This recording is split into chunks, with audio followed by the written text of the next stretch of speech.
A lot of people find it difficult to get the right shade of tulle, especially when their clients are not here. And for the ones that their clients are here, they don't have the samples to match up with their client's skin whenever they come for their physical measurements or consultation. So you need to have, first of all, you need to have different samples of this. Just create a sample piece for yourself. Whenever you get the skin tone, you cut out and create a sample. This is for real time. You cut out and get sample pieces for yourself. You don't have to go to the market and start buying all the samples, but there are some places that sell the booklet that has all the samples of skin tone too. All right, so you need to get it, invest in that booklet. But if your client is coming for physical measurements or consultation, you match the samples on your client's body, place them on your client's body and start matching them. Eventually you'll get the shade that will be very close to your client's skin or exactly your client's shade. But if otherwise your client is not coming in for measurement or consultation, you're doing visual consultation, you want to get the real-time picture of your client.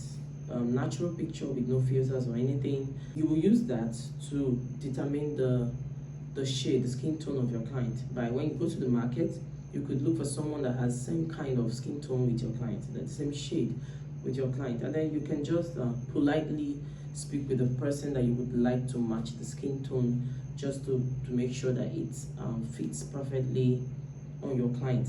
I believe they will give you audience, right? That should help you get the right skin tone. For the body, you know, I always see people when they make outfits, there's always that extra on the arm and also around the shoulder. It is not really laying flat or snatched on your client's body.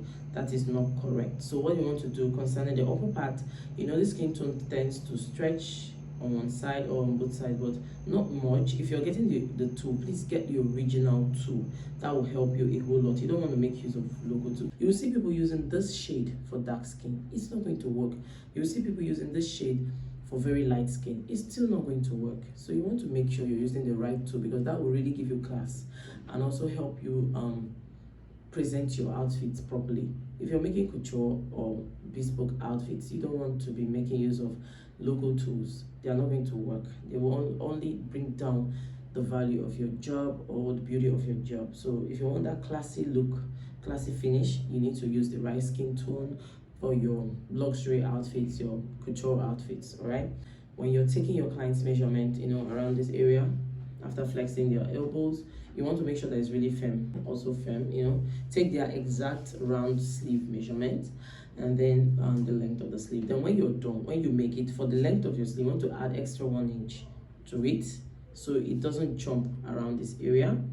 And then for the body, for the round sleeve horizontal measurement, you want to make sure that it is exact measurement of your client with no seam allowance. So when or you could add half an inch seam allowance if it's not too stretchy. But if it's really stretchy, please, with no seam allowance. So when you're sewing it by half an inch, you know that it's going to snatch on your client's sleeve. All right, that will help.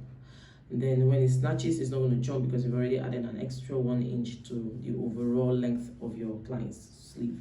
Now that's for this. And for the shoulder, what you want to do is you want to reduce the shoulder measurements. Let's assume the shoulder measurement is 17 inches. You want to work with 15 inches. That way it's going to fall directly on the client's shoulder, because this tends to stretch.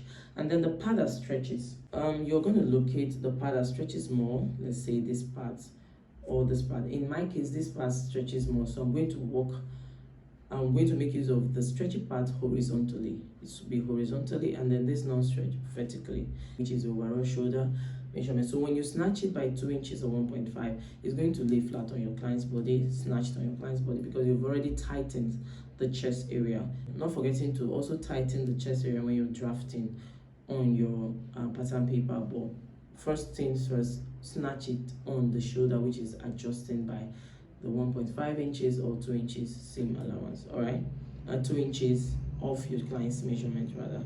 So that will work, and you give you that finished, beautiful finished look that you desire. I hope this really helps. All right, see you next time for more tips. Bye.